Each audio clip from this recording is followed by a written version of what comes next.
Praise the Lord, hallelujah. അഭിഷേകം എന്നെ എന്ന വചന സന്ദേശത്തിലേക്ക് എല്ലാവർക്കും സ്വാഗതം.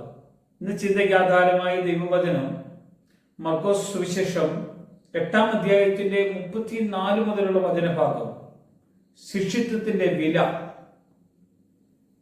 പിന്നെ അവൻ പുരുഷാരത്തെയും തന്റെ ശിഷ്യന്മാരെയും അരികെ വിളിച്ചു അവരോട് പറഞ്ഞത്, ഒരുവൻ എന്നെ അനുഗമിക്കാൻ ഇച്ഛിച്ചാൽ അവൻ തന്നെ തന്നെ ത്യജിച്ച് തന്റെ ക്രൂശും എടുത്തുകൊണ്ട് എന്നെ അനുഗമിക്കട്ടെ. ആരെങ്കിലും തന്റെ ജീവനെ രക്ഷിക്കാൻ ഇച്ഛിച്ചാൽ അതിനെ കളയും. ആരെങ്കിലും എന്റെയും സുവിശേഷത്തിന്റെയും നിമിത്തം തന്റെ ജീവനെ കളഞ്ഞാൽ അതിനെ രക്ഷിക്കും. ഇവിടെ 3 കാര്യങ്ങളാണ് തിരുവെഴുത്ത് നമ്മെ ഓർമ്മപ്പെടുത്തുന്നത്. എന്നെ അനുഗമിക്കുവാൻ ഇച്ഛിച്ചാൽ അവൻ തന്നെ തന്നെ ത്യജിക്കും. ആരെങ്കിലും തന്റെ ജീവനെ രക്ഷിക്കുവാൻ ഇച്ഛിച്ചാൽ അതിനെ കളയും. ആരെങ്കിലും എന്റെ സുവിശേഷത്തിന്റെ നിമിത്തം തന്റെ ജീവനെ കളഞ്ഞാൽ അതിനെ രക്ഷിക്കും. ഇവിടെ ആ കർത്താവിന്റെ ആ വലിയ മഹത്വം നമുക്ക് അനുഭവിക്കാൻ കഴിയുന്നത്. പ്രിയമുള്ളവരെ, സുവിശേഷത്തിന് വേണ്ടി യേശു കർത്താവ് തന്റെ ജീവനെ നമുക്ക് പകർന്നു തന്നെങ്കിൽ, യേശു പറഞ്ഞ വഴി, ഞാനാണ് വഴിയും സത്യവും ജീവനും, എന്നെ അനുഗമിക്കുവിൻ, എന്റെ പിന്നാലെ വരുവിൻ, ഞാൻ നിങ്ങൾക്കൊരു മാതൃക വെച്ചേച്ചു പോകുന്നു എന്ന് പറഞ്ഞ് കാൽവരി ക്രൂശിലേക്ക് കയറിയ യേശുവിനെ നമുക്ക് ഇവിടെ കാണാൻ കഴിയും. ഞാനൊരു ശിഷ്യനാകുവാൻ ആഗ്രഹിക്കുന്നെങ്കിൽ, കർത്താവിന്റെ കൂടെ ജീവിക്കുവാൻ ആഗ്രഹിക്കുന്നുവെങ്കിൽ, കർത്താവിന്റെ ഒരു മകനും മകളുമായിട്ടാണ് ഞാൻ ജീവിക്കാൻ ആഗ്രഹിക്കുന്നെങ്കിൽ, കർത്താവ് പറയുന്ന ഒരേ ഒരു കാര്യം ഇതാണ്: പുരുഷാരം അവന്റെ അടുക്കൽ കൂടി നിൽക്കുമ്പോഴാണ് ശിഷ്യന്മാരെ അരികെ വിളിച്ചിട്ട് അവരോട് പറഞ്ഞത്, ഒരുവൻ എന്നെ അനുഗമിക്കാൻ ആഗ്രഹിക്കുന്നുവെങ്കിൽ തന്നെ തന്നെ പരിത്യജിച്ച്. കണ്ടോ, അനുഗമിക്കാൻ ആഗ്രഹിക്കുന്ന ഒരാളോടാ കർത്താവ് ഇത് പറയുന്നത്. തന്നെ തന്നെ പരിത്യജിച്ച് നമ്മൾ നമ്മളെ തന്നെ കർത്താവിന്റെ സന്നിധിയിൽ ഒന്ന് സമർപ്പിച്ചു. ആ സമർപ്പണം പൂർണ്ണമാകുമ്പോൾ കർത്താവിന് വേണ്ടിയുള്ള ജീവിതം നമുക്ക് തുറന്നു കിട്ടുവാൻ ദൈവം വഴി തുറക്കും.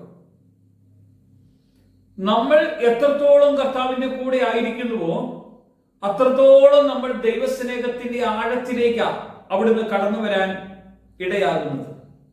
വീണ്ടും 35-ാമത്തെ വചനം, ആരെങ്കിലും തന്റെ ജീവനെ രക്ഷിക്കുവാൻ ഇച്ഛിച്ചാൽ അതിനെ കളയും.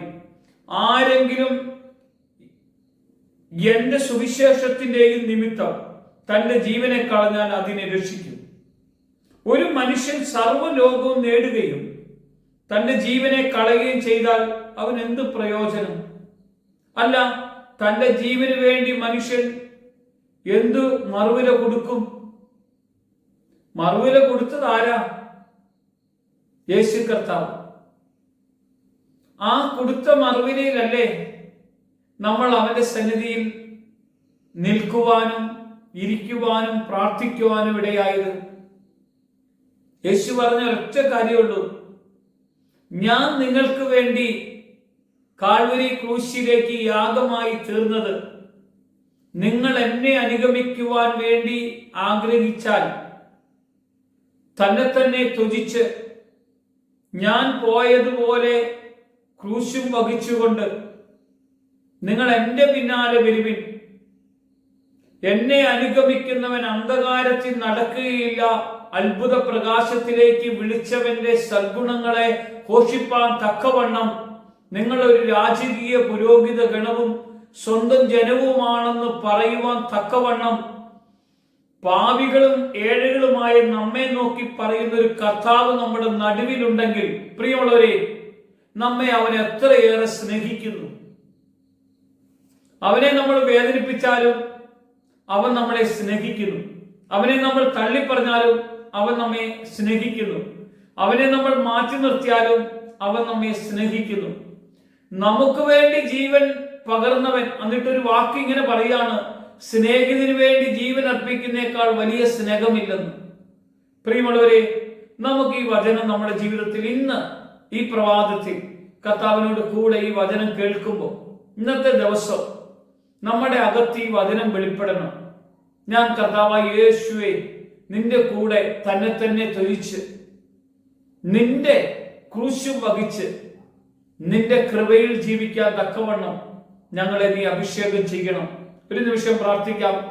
സ്വർഗീയ അപ്പച്ച, നിന്റെ സ്വർഗീയ കരം വയ്ക്കണം. ഒരു നല്ല ഒരു ശിഷ്യനായി, നല്ല ഒരു മകനായി കർത്താവേ നിന്റെ കൂടെ ജീവിക്കുവാൻ ഞങ്ങളെ ഓരോരുത്തരെയും അവിടുന്ന് വെട്ടി ഒരുക്കി തന്റെ കൃപയിൽ സൂക്ഷിക്കണമേ. അവിടുത്തെ അഭിഷേകം കൊണ്ട് ഞങ്ങളെ നിറയ്ക്കണം. യേശു മഹത്വമെടുക്കണം. യേശുവിന്റെ നാമത്തിൽ തന്നെ ആമേൻ.